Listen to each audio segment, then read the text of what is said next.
사과나무에 열린 사과의 개수는 우리가 세면은 셀 수가 있죠. 그런데 사과 씨 속에 있는 앞으로 자라게 될 사과의 수는 셀 수가 없습니다. 스탠리 데릭슨이라는 사람이 그런 얘기를 했습니다. 사과나무에 열린 사과의 개수는 셀 수 있지만 사과 씨 속에 있는 사과의 개수는 셀 수가 없다. 눈에 보이는 것 외에 눈에 보이지 않는 상당한 잠재력이 있는 것을 교훈해주고 있습니다. 다윗 왕 아들 솔로몬은 우리 오늘 묵상했던 전도서 말씀인데요. 내가 하나님의 모든 행사를 살펴보니 해 아래서 행해지는 일을 사람이 능히 알아낼 수 없도다라는 말을 고백했습니다. 현실이 이해가 되지 않는데 이해되지 않는 순간에 하나님의 은혜를 의지하며 한 걸음씩 나아갈 수 있도록 하나님께 지혜를 구했습니다. 열린 사과의 개수 세는 거는 우리가 지식만 조금 있으면 다 셀 수가 있죠.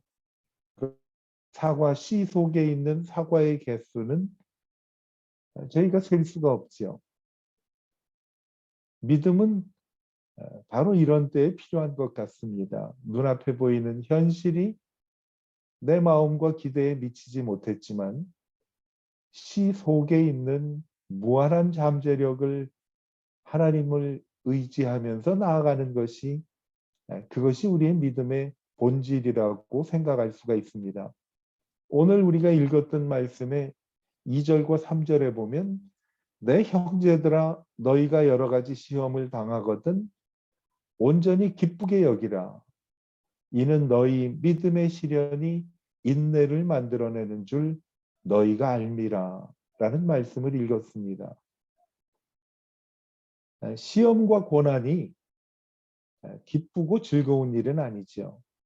그런데 시험과 고난을 기뻐하라고 하는 말씀은 유익한 결과 때문에 하나님이 말씀해 주시는 것 같습니다. 고난 자체가 기쁨이 되지는 않지만은 고난의 결과, 우리에게 늘 유익한 것을 하나님이 주신다라는 말씀입니다. 예수님 고통 너머에 있는 즐거움을 내다보셨던 분이죠. 히브리서 12장 2절에 보면 그 앞에 있는 즐거움을 위하여 십자가를 참으사 부끄러움을 개의치 아니하시더니 라는 말씀이 나옵니다. 고난 너머에 하나님께서 역사하심을 믿고 기뻐하는 거지요. 고난이 유익한 것이 아니라면 하나님께서 그것들을 우리에게 주실 이유가 없지요. 힘들어하는 것을 하나님께서도 아시면서 시험을 우리에게 오늘 읽은 말씀에 보니까 여러 가지 시험이 있다고 하지 않습니까? 그 시험을 허락하시는 이유는 우리에게 유익하기 때문에 하나님께서 주시는 거죠. 예레미야애가 3장 33절에 보면 주께서 인생으로 고생하며 근심하게 하심이 본심이 아니시로다 라고 말씀을 합니다. 고난이 유익한 것이 아니라면 하나님께서는 그것들을 절대로 우리에게 허락하지 않으십니다. 하나님은 우리 시험 가운데서도 여전히 일하십니다. 처음에 소개해드렸던 스탠리 데릭슨이라는 사람이 썼던 말, 사과나무에 열린 사과의 개수는 셀 수 있지만은 사과 씨 속에 있는 사과의 개수는 셀 수 없다라는 말처럼 우리가 눈앞에 있는 사과 안에 있는 씨에 많은 일들이 앞으로 일어나고 열매가 맺을 것을 알지는 못하지만은 한 가지 분명한 것은 우리가 시험당하고 어려움을 당하는 그 가운데서도 하나님은 여전히 일하고 계신다라는 사실입니다.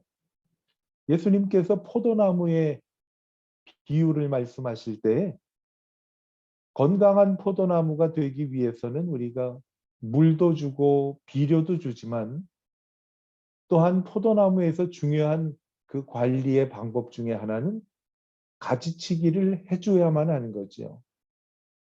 가지를 사정없이 잘라버립니다. 하나님 저희 삶에도 가지치기를 하십니다. 가지치기는요, 열매를 맺기 위해서 매우 중요하다고 합니다. 예수님께서 이렇게 말씀을 합니다. 요한복음 15장 2절에 보면 무릇 과실을 맺는 가지는 더 과실을 맺게 하려 해요. 이를 깨끗게 하시느니라 라고 말씀을 하죠. 여기서 깨끗게 한다는 것은 가지치기를 하는 겁니다. 하나님의 가지치기는 아무렇게나 행해지는 것이 아니라 우리가 보기에는 사정없이 자른 것처럼 보이지만은 정교한 하나님의 솜씨와 기술 가운데서 행해진다라는 거지요. 이 말씀은 뭘까요? 시험이 우리에게 부딪혀 올 때 저희들 다치지 않도록 하나님의 정교한 기술로 우리가 시험에 임하게 하도록 하시는 거지요. 하나님의 가지치기는 아무렇게나 행해지는 것이 아니라 정교한 기술 가운데서 행해진다는 것을 우리 모두 믿고 하나님을 신뢰하는 은혜가 임하게 되기를 축복합니다. 놀먼 카즌이라는 사람이 있는데 이 사람은 50세에 온몸이 시멘트처럼 굳어지는 희귀한 질병을 걸리게 됐습니다. 이 병에 걸리면 99%가 장애인이 되거나 죽게 된다고 하는 그러한 질병입니다. 그래서 깊은 시리에 빠졌습니다. 깊은 시리에 빠졌을 때 어느 날 본인이 읽던 책 속에 마음의 즐거움은 양약이라도 심령의 근심은 뼈를 마르게 한다라는 잠언 17장 22절의 말씀을 읽게 된 거예요. 마음의 즐거움은 양약이라도 심령의 근심은 뼈로 마르게 하느니라. 이 말씀을 읽는 순간 노먼 카즈 사람은 그래, 낙심하고 근심한다고 내 질병이 나는 것이 아니라 내가 즐거워하면서 산다면 내 질병이 고쳐질 수도 있겠다라는 생각을 했습니다. 그때부터 불안한 생각과 그리고 두려움을 가져다주는 모든 것들은 다 떨쳐버린 겁니다. TV를 보든 뉴스를 보든 신문을 보든 본인에게 불안과 두려움을 가져다주는 것은 그때부터 다 끊었습니다. 대신 즐거워하기로 작정하고 하하하 하고 웃었습니다. 별일이 아닌데도 하하하 하고 웃었더니 마음이 기쁨이 찾아오는 것을 발견하게 된 겁니다. 매일매일 기쁜 마음으로 웃으면서 의식적으로 웃으려고 하고 하하대고 웃었더니 기적적으로 치유가 된 것입니다. 여러분 99%가 장애의 어려움을 갖거나 사망에 이르는 그런 질병인데 기적적으로 이 사람은 즐거운 생각을 하고 기쁜 마음으로 생활을 하다 보니까 질병이 나은 것이 기적이었죠. 그래서 이 사람의 겪은 일들을 사람들에게 조금씩 전하다가 그것이 미국에 있는 대학에까지 소문이 나서 UCLA라는 대학에서 한 25년 동안 웃음과 건강에 대해서 강의를 하면서 이 놀만 카즌이라는 사람은 웃음학의 아버지로 불리게 됐대요. 금방 죽게 된다는 사람이 25년 이상을 더 건강하게 살면서 웃음을 사람들에게 전했던 사람입니다. 그리스도인이 시험을 당할 때 기뻐야 할 이유를 성경에서 설명해 주십니다. 오늘 읽은 말씀 야고보서 1장 3절에 보면 믿음의 시련이 인내를 만들기 때문에 우리는 고난 가운데서도 기뻐해야 한다고 말씀을 합니다. 야고보서 1장 3절에 보면 이는 너희 믿음이 인내를 만들어주는 그러한 것이 너희에게 오는 것을 알미라. 이는 너희 믿음의 시련이 인내를 만들어내는 줄을 너희가 알미라. 라고 말씀을 했어요.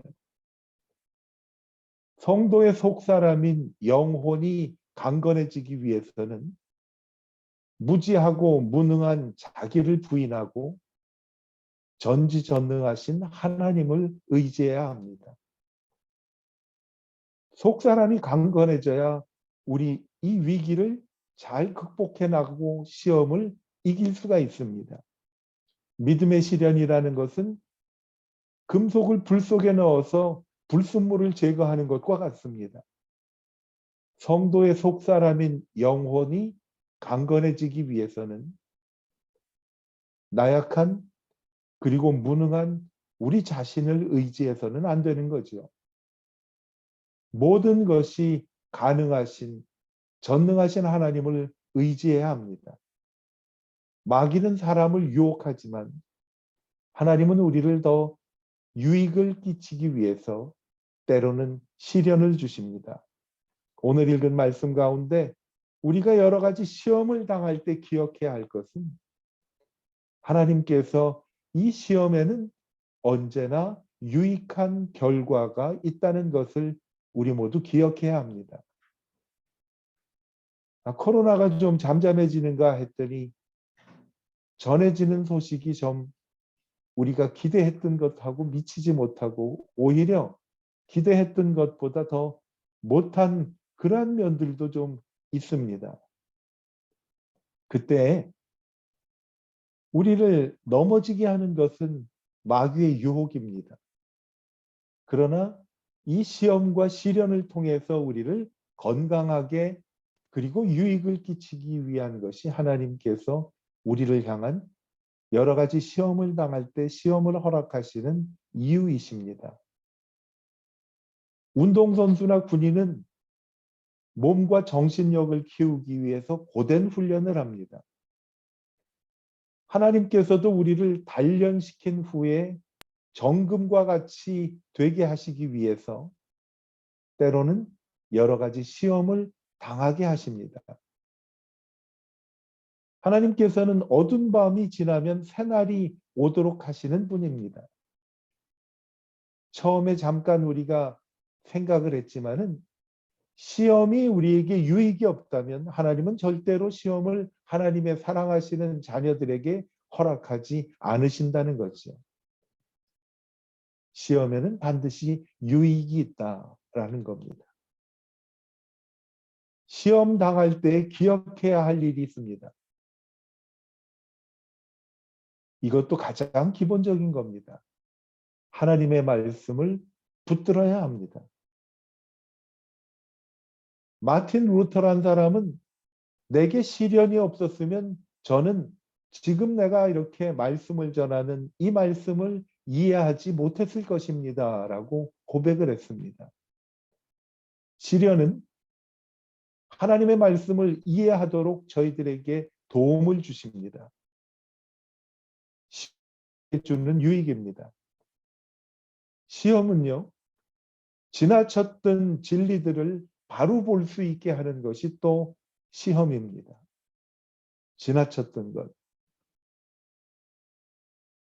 저는 밖에 나가도 마스크를 쓰고 실내에 들어가도 마스크를 쓰고 사람이 모이는 곳에서 마스크를 쓸 때마다 마스크를 벗고 여태까지 살아왔던 것이 얼마나 고맙고 좋은 일인지를 몰랐어요. 그냥 지나쳤던 진리들을 바로 볼 수 있게 합니다. 뿐만 아니라 점점 이러한 여러 가지 어려움은 우리의 마음의 완악함과 강팍함을 깨뜨려 주시는 것 같아요. 그리고 하나님의 말씀을 정말 말씀 그대로 받아들일 수 있도록 우리의 마음을 부드럽게 해주십니다. 여러 가지 시험 당할 때 우리가 반드시 기억할 일은 하나님의 말씀을 붙잡는 겁니다. 시련을 통해서 배운 교훈들을 이제는 절대로 잊지 말아야 합니다. 하나님은요, 어려움 당하는 우리를 그냥 위로 정도 해주는 수준으로 끝나는 것이 아닙니다.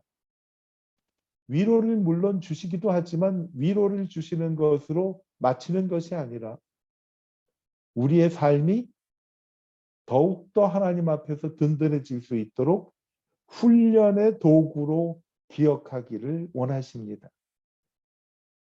반드시 이 시험은 저희들에게 유익이 있는 것이 분명합니다. 그래서 하나님께서 주신 것이고 하나님께서 이렇게 오랜 세월 이 시험을 통해 하나님이 주시는 것은 지금까지 당했던 여러 가지의 시험보다도 더 유익한 결과를 하나님께서 갖고 계심이 분명합니다.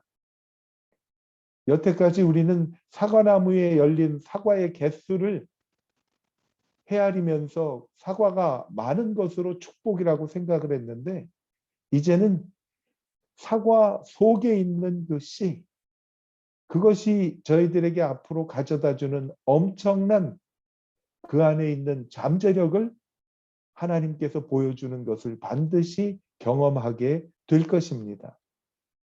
신명기 8장 2절과 3절에서 하나님은 이런 말씀을 하십니다. 내 하나님 여호와께서 이 40년 동안에 너로 광야의 길을 걷게 하신 것을 기억하라. 이는 너를 낮추시며 너를 시험하사 내 마음이 어떠한지 그 명령을 지키는지 알려 하심이라. 너를 낮추시며 너로 줄이게도 하시며 또 너도 알지 못하며 내 열조도 알지 못하던 만나를 내게 먹이신 것은 사람이 떡으로만 살 것이 아니요 여호와의 입에서 나오는 모든 말씀으로 사는 줄을 너희로 알게 하려 하심이니라. 여러분, 정말 우리에게 주시는 이 모든 것은요, 하나님께서 우리가 하나님의 말씀을 붙들어야만 산다는 것을 교훈해 주고 계십니다. 지금까지 깨우치지 못했던 말씀을 깨닫게 하실 뿐만 아니라 우리가 낮아지고 때로는 우리가 여러 가지로 부족한 것도 있고 그럴 때 너도 알지 못하고 내 열조도 알지 못하던 만나를 내게 먹이신다라고 말씀을 합니다. 여러분, 이 어려움을 통과하는 순간에 지금까지 신앙생활을 하셨던 우리의 선배들도 알지 못하고 우리 자신도 알지 못하는 하나님이 주시는 하나님의 놀라운 만나와 같은 은혜를 하나님이 분명히 우리에게 먹여 주실 것입니다. 어쩌면 우리 눈에 보이는 것만을 위해서 살아왔던 저희들이 맞아. 하나님이 주시는 이 하나님의 말씀을 붙잡고 살아야 함을 내가 이제 깨달은 것 같아. 어떻게 보면 여러 가지 시험을 당할 때는 알지 못하던 것을 이 시험을 통과하면서 우리가 깨닫게 하는 거죠. 우리가 지금까지 여러 차례 듣고 많이 묵상했던 사람이 떡으로만 살 것이 아니요 여호와의 입에서 나오는 모든 말씀으로 사는 줄을 너로 알게 하려 하심이니라라는 하나님의 본심을 우리가 지금까지는 눈으로만 보았는데 귀로만 들었는데 이 귀로 듣고 눈으로 봤던 것을 우리가 직접 경험하는 은혜를 하나님이 허락해 주실 것입니다. 이 말씀이 사람이 떡으로만 살아서는 안 된다라는 말씀을 하나님께서 내게 올바로 깨닫게 주시는 은혜구나라는 것입니다. 성경에 보면 나를 떠나서는 너희가 아무것도 할 수 없다라는 말씀을 주십니다. 이 말씀이 이 시험을 당하는 이 순간에 우리 가슴 깊이 새겨지고 다가오는 그 능력의 말씀이 분명히 될 것입니다. 주님 떠나 살 수가 없어. 이게 이런 뜻이구나. 사도 바울도 어려움을 당할 때요, 그렇게 고백을 합니다. 힘에 지나도록 심한 고생을 받아 살 소망까지 끊어지고 우리 마음에 사형 선고를 받은 줄 알았으니 정말 어렵고 힘든 그 순간에 이거를 깨달은 거예요. 우리로 자기를 의뢰하지 말고 오직 죽은 자를 다시 살리시는 하나님만 의뢰하게 하십니다. 주님을 떠나서는 나는 아무것도 할 수 없고 이제는 내가 하나님만, 죽은 사람도 살리시는 부활의 주님만 의뢰하게 하려 하심이라. 이 말씀을 우리가 정말 체험으로 깨닫게 되는 놀라운 축복의 시간이 될 것입니다. 우리가 할 수 있는 것이 아무것도 없어요, 지금. 그때 또 다른 바울의 고백을 보면 내가 오히려 약한 거 하노니 내가 약할 그때 하나님이 나를 강하게 하신다라는 것을 경험하게 하는 거죠. 귀로만 듣고 그리고 눈으로만 보았던 것들을 이제는 내가 직접 내 삶 속에서 경험하는, 하나님을 경험하는 삶을 주시기 위해서 하나님은 저희가 시험당하는 것을 그대로 허락하십니다. 우리가 말씀을 함께 나누었듯이 마귀는 우리를 유혹을 하지만 하나님은 우리에게 시련과 시험을 주십니다. 왜? 유혹은 넘어뜨리기 위함이지만 시련과 시험은 우리를 살리게 하심입니다. 고난당할 때, 시험당할 때 하나님의 말씀을 붙드는 우리 모두가 되시기를 축복합니다. 그리고 기억해야 할 것이 있어요. 주님은 어떤 상황 속에서도 좋으신 하나님입니다. 불같은 시험 중에서도 하나님은 여전히 좋으신 분입니다. 이 사실을 여러분 모두 믿으시기를 바랍니다. 어떤 상황 속에서도 좋으신 하나님이십니다. 불같은 시험 중에서도 하나님은 여전히 좋으신 하나님입니다. 욥이란 사람이 시험을 당할 때 그렇게 고백을 합니다. 주신 분도 여호와시요 거두시는 분도 여호와시오니 여호와의 이름이 찬송을 받으실지어다라고 고백을 합니다.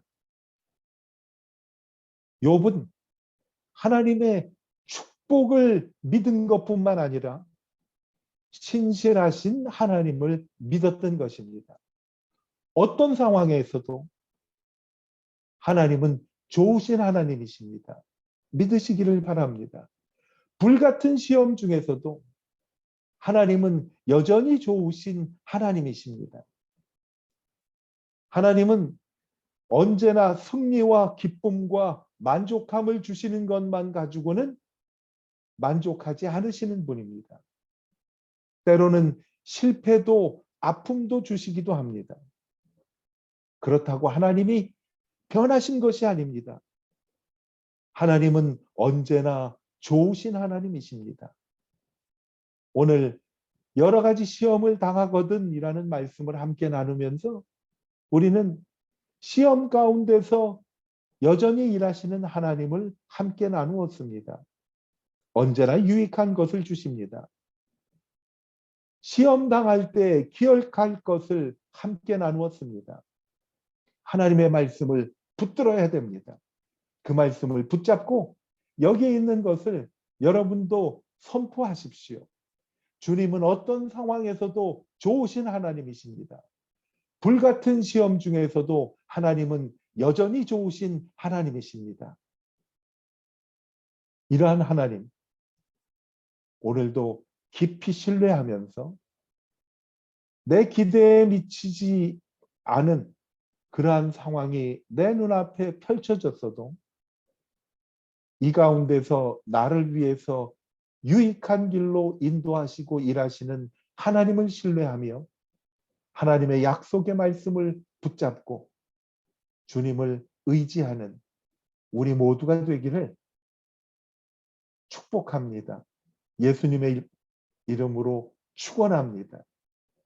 어떤 상황에서도 좋으신 하나님, 불같은 시험 중에서도 여전히 좋으신 하나님, 그분께 영광을 돌리는 우리 모두가 되기를 축복합니다. 기도하겠습니다.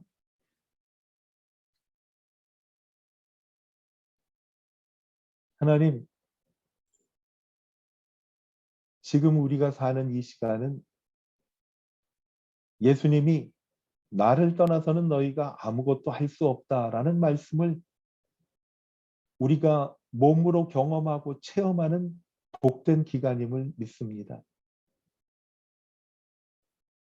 나 자신을 의뢰하지 않고 오직 죽은 자를 다시 살리시는 하나님만 의뢰하는 시간입니다. 약하고 시험 당할 때에도 오히려 기뻐하며 약할 때 강함 되시는 주님을 신뢰하는 시간입니다. 아무리 힘들고 어려워도 주님은 어떤 상황 속에서도 좋으신 하나님이심을 믿고 불같은 시험 중에서도 하나님은 여전히 하나님임을 신뢰하고 말씀을 붙잡는 우리 모두가 되게 하여 주시옵소서. 지금은 우리를 죄악 가운데서 구원하여 주신 우리 주 예수 그리스도의 크신 은혜와 어떠한 상황 속에서도 우리에게 사랑을 베푸시며 우리에게 사랑을 주시는 좋으신 하나님의 크신 사랑과 지금도 말씀 속에서 우리와 함께 하시며 지나쳤던 말씀을 이 시험 속에서 깨닫게 하시며 여전히 여러 가지 시험 가운데서도 하나님을 신뢰하도록 용기를 주시는 보혜사 성령님의 우리와 함께 계심과 충만하심이 이제 여러 시험 가운데서도 여전히 일하시는 하나님을 신뢰하며 이 시험은 유익한 결과를 주시기 위함이다라고 하나님의 말씀을 붙잡고 의지하며 하나님의 말씀을 경험하기를 간절히 원하는 하나님의 자녀들과 그리고 그들의 가정과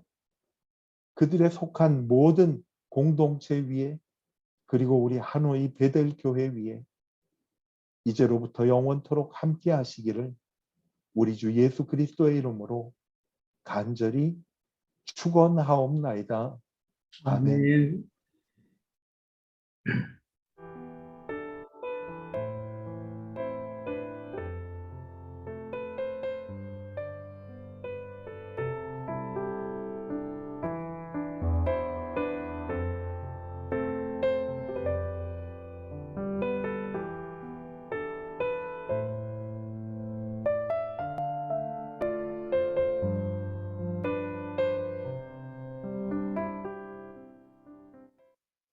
자, 예배 마쳤습니다. 여러분